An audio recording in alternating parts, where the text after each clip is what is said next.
Hola, hoy te quería traer el ejercicio 2019 junio coincidentes B3. Es una pregunta complicada y espero que te aclare esta explicación.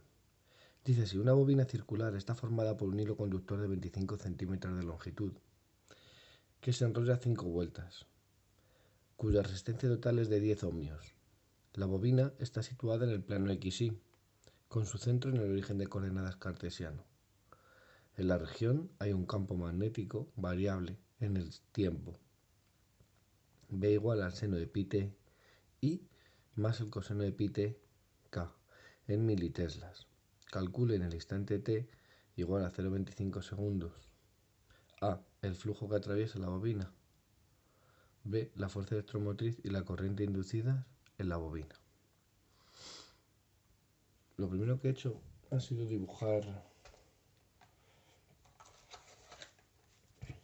con los datos que me daban. He dibujado la bobina centrada en el 0,0. Cambia un poco el ángulo. He dibujado la bobina en el 0,0. Recuerda, si la bobina está en el plano XY, su vector superficie va a estar apuntando hacia perpendicular a XY. ¿Y quién es perpendicular a XY? Pues K, y hacia afuera. ¿Vale? Así que apuntamos, decimos que el vector superficie está apuntando hacia afuera. Esto nos va a servir ahora para que entiendas que el vector superficie, el vector diferencial de superficie, se puede poner como el módulo del vector diferencial de superficie por K. ¿De acuerdo? Imagina, para que luego a la hora de hacer los ejercicios pues entiendas cómo operar trabajando con vectores. Muy bien. Tomo los datos y me indican que la longitud del hilo es de 25 centímetros. Por lo tanto, el hilo tiene 25 centímetros. ¿Y qué han hecho? Han dado 1, 2, 3, 4, han dado 5 vueltas con el hilo. ¿Vale? A nosotros recuerda que lo que realmente nos interesa es saber cuál es el radio de la espira. ¿Vale? Así que te pregunto, si 5 espiras han consumido 25 centímetros, ¿cuánto ha consumido una espira?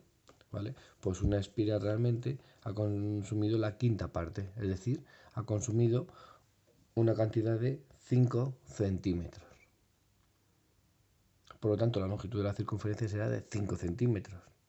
Recuerda que nosotros no trabajamos en centímetros, sino que trabajamos en metros, ¿vale? Así que, pues, si la longitud del hilo es de 0,25 metros, la longitud de una espira va a ser de 0,05 metros. Y recuerda que la longitud de la espira es igual a 2πr, por lo tanto 0,05 va a ser igual a 2πr. De aquí podemos sacar el radio directamente. Importante en metros. Muy bien. ¿Qué más cosas tenemos? Tenemos el campo, ¿vale? Pero cuidadito que nos lo han dado en militeslas. ¿Esto qué significa? Pues que todo esto está multiplicado por 10 elevado a menos 3. ¿Vale? Tienes un producto, una suma dentro de un paréntesis, pues tendrás que multiplicar al primer miembro y al segundo miembro. Continuamos. Solo a modo de curiosidad. ¿Cuánto valdría el campo en t igual a 0? En t igual a 0 tendríamos seno de 0, que es 0, y coseno de 0, que es 1. Es decir, en t igual a 0 no habría componente i y solo nos quedaría la componente k. Esto solo por curiosidad, a mí siempre me gusta dibujarlo, el campo, pues para ver si el vector superficie y el campo son perpendiculares o paralelos, pero claro, en este caso, como ves, va variando en función del tiempo, ¿vale? Tendrá una componente en k y tendrá una componente en i, o sea que lo que está haciendo el vector del campo es ir rotando en este sentido, de forma perpendicular ahí. No tienen ni por qué saberlo, lo único que comprende que el vector del campo va a ir rotando. Muy bien, ponemos las fórmulas, la del flujo, V por ds, fuerza electromotriz, menos la variación del flujo respecto del tiempo, ley de Ohm, BIR, y recuerda que como la fuerza electromotriz también se da en voltios, también se puede poner e ir. Importante, el campo creado por una bobina es el número de espiras por el campo creado por cada espira. Y nada, he añadido aquí algunas cosillas con las que tienes que tener cuidado.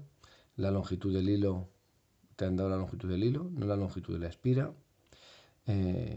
Recuerda que la derivada del coseno es menos el seno y que la bobina va a ser igual a 5, en este caso el número de vueltas, 5 por la propia espira, ya sea en flujo, ya sea en campo, ¿vale?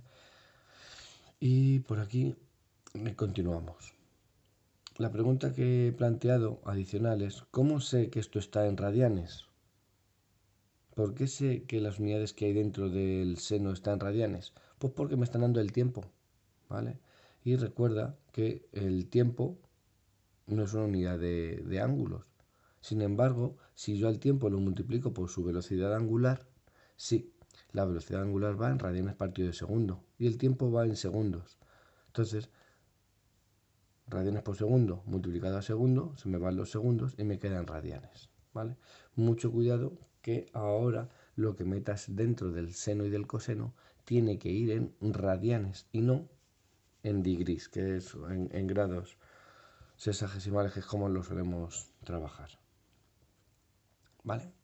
No sé si te parecería bien que hiciera un cálculo con la calculadora para enseñarte cómo, estando en degrees, podemos hacer el cálculo de algo en radianes. Continúo. El desarrollo de siempre. B por ds. Recuerda que tenemos vectores y cuando quitamos los vectores aparecen los módulos. B ds coseno del ángulo que los forma. Vamos a empezar a sustituir. Introducimos el campo, seno de pi ti más coseno de pi tk. Y recuerda, por 10 elevado a menos 3 porque te lo daban en militeslas.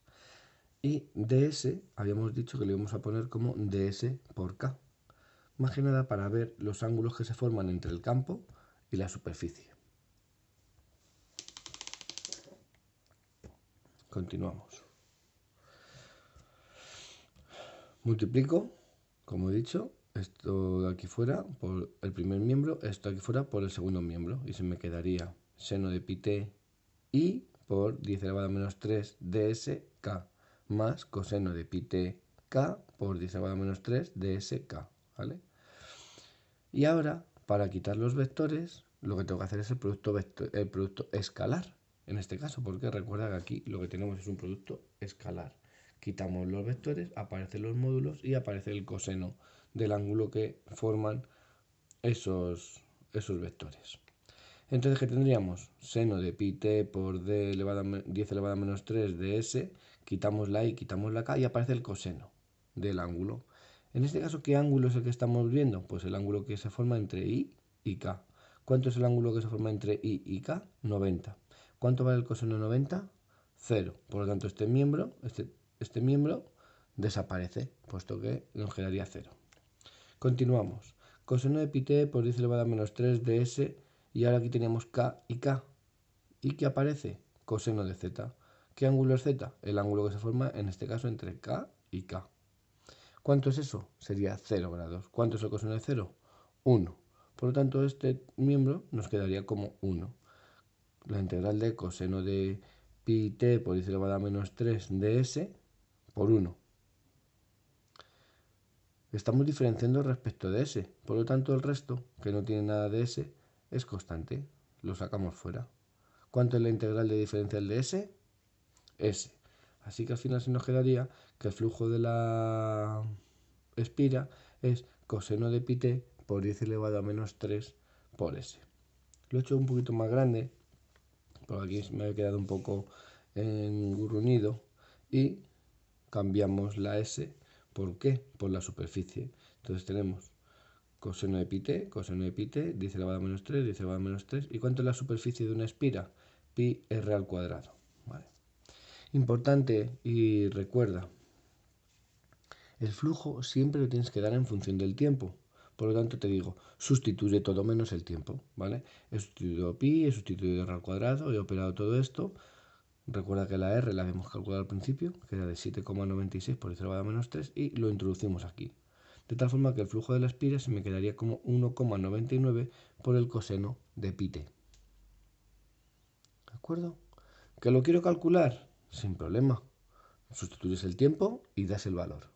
Pero recuerda que nos habían pedido el flujo de la bobina.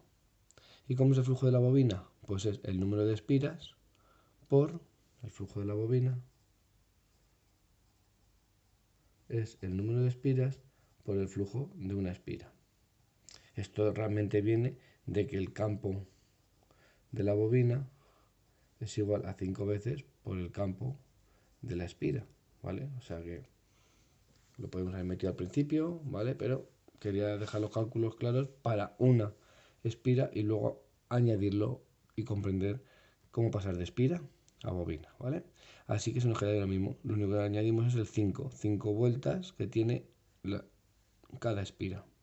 Se me quedaría 9,95 por 10 elevado a menos 7 coseno de pi t. ¿Por qué he dejado en función de la t? Pues para luego poder derivar y evitar que se me olvide o intentar derivar un número y que me salga 0.